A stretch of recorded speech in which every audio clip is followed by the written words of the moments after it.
Kampeni za Chama cha Mapinduzi CCM katika jimbo la Isimani chini ya mgombea ubunge wake William Lukuvi zimehitimishwa leo kwa mkutano mkubwa uliofanyika katika kata ya Idodi wilayani Iringa. Akizungumza katika mkutano huo wa kufunga kampeni, Lukuvi alieleza vipaumbele vyake ikiwemo kipaumbele chake cha kuboresha miundombinu ya barabara ili kuunganisha vijiji, kurahisisha usafirishaji wa mazao na kuchochea ukuaji wa uchumi kwa wananchi.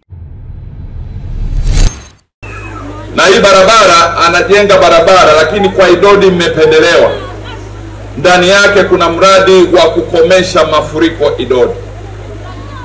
Ndani ya barabara hii wamekuja wataalamu na dawa ya kukomesha mafuriko ya Idodi. Mnajua Idodi kunatokea mafuriko sana.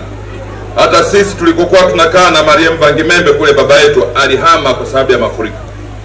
Hapa katikati walikuwa wanakaa akina Waida Burushi pale, walihama shauri ya mafuriko. Lakini hapa vile vile kuna watu walianza kuhama kwa sababu ya mafuriko. Barabara hii imekuja na dawa ya mafuriko. Sijui kama mnajua kwamba barabara hii wamefanya utafiti, wamekuja wataalamu wa mafuriko Tanzania, wamekuja kutengeneza design ya kukamilisha ujenzi wa barabara lakini na kukomesha mafuriko.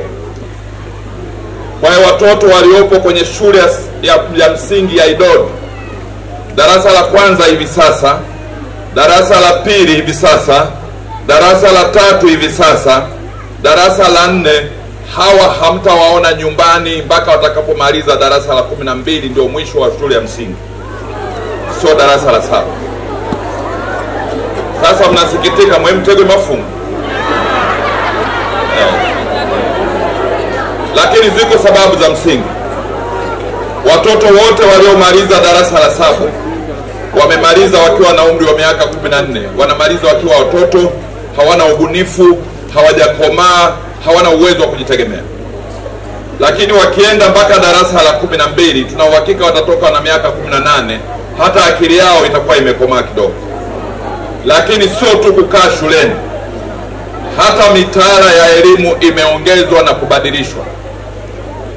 Ndani ya mtaala wa shule hizi za msingi sasa wanafundisha masomo ya uraia, wanafundisha masomo ya kujitegemea, lakini wanafundisha na masomo ya biashara. Namna ya kufanya biashara, kuanzisha biashara na kupata faida, masuala ya kilimo na ufundi.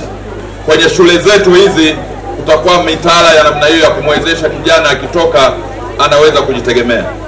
Lakini akifika darasa la 12 ndio atafanya mtihani wa taifa, ndio utakaomwezesha kujiunga na kidato cha 5 na cha 6, au kutokana na kipaji chake kwenda kwenye shule ya ufundi inayofanana na kipaji chake. Lakini kwenye shule zetu hizi serikali itaimarisha. Naona mnapiga kelele sana. Serikali inataka kuimarisha masomo ya science na kompyuta, mambo ya utaalamu wa kisasa, mambo ya mitandao, ili watoto wakijua dunia ya sasa waweze kujitegemea hata kwa kusoma zaidi elimu kwenye simu zao. Kwa hiyo hili la kwanza. Lakini Mama Samia amesema kwenye sera hiyo, gharama za mtoto huyu, ada ya mtoto wa shule kutoka ya awali mpaka ya darasa la 14 haitatolewa na mzazi awe tajiri au maskini, itatolewa na serikali ya Dr. Samia Suluhu Hassan. Kwenye elimu kwa ufupi. Lakini nadhani walimu wenu wataendelea kuenda.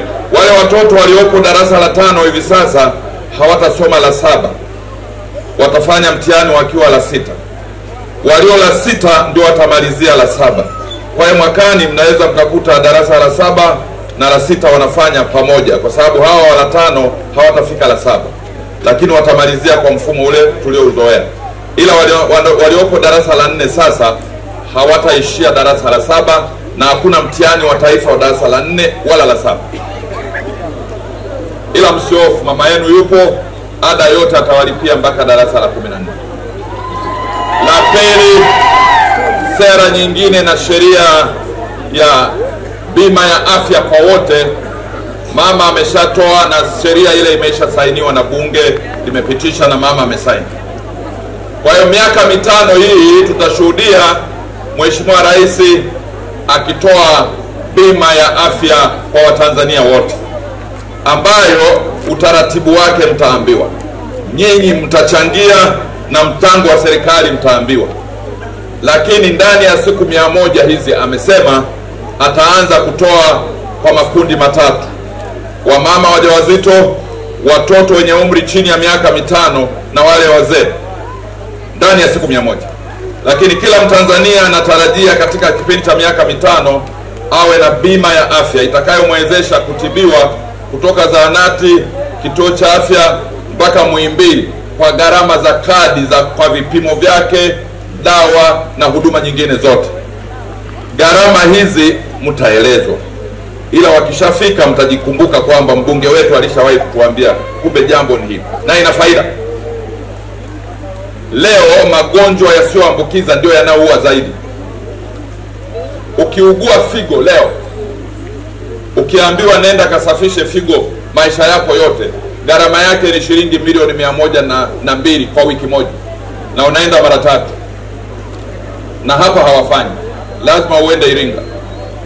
Kwa hiyo milioni 1,200,000. Hakuna maskini anaweza kulipa milioni 1,200,000 maisha yake yote.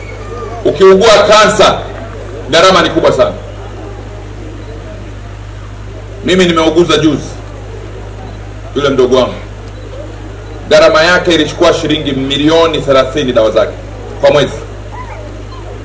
Hakuna mtu anaweza. Dawa kutokana na aina ya ugonjwa wake, dawa zilikuwa dawa za ajabu, ni shilingi milioni 30. Ukiugua kisukari, ujue wewe ni mgonjwa wa kufa tu, kwa sababu huna uwezo wa kunywa dawa zake au sindano maisha yako yote. Hata mapresha haya, ukiugua unakunywa dawa maisha yako yote, huna uwezo, utaacha njiani. Kwa hiyo serikali imejaribu kwa dawa za ukimwi, imefaulu. Leo wagonjwa wa ukimwi wanapata dawa bure za serikali. Sio kwamba ni bure, ni gharama kubwa, ila nyinyi hamwezi. Serikali ya Dr. Samia inawanunulia nyinyi ili msife. Na wale wanaokunywa kwa adabu, wadudu hawaonekani, hawaambukizi, ila ukimwi hautoki. Ukimwi hautoki, lakini ukinywa kwa adabu, vidudu haviwezi kuonekana na huwezi kuambukiza. Kwa hiyo ndugu zanguni, kuna sera ya elimu, lakini hiyo ya afya inakuja kwa Dr. Samia.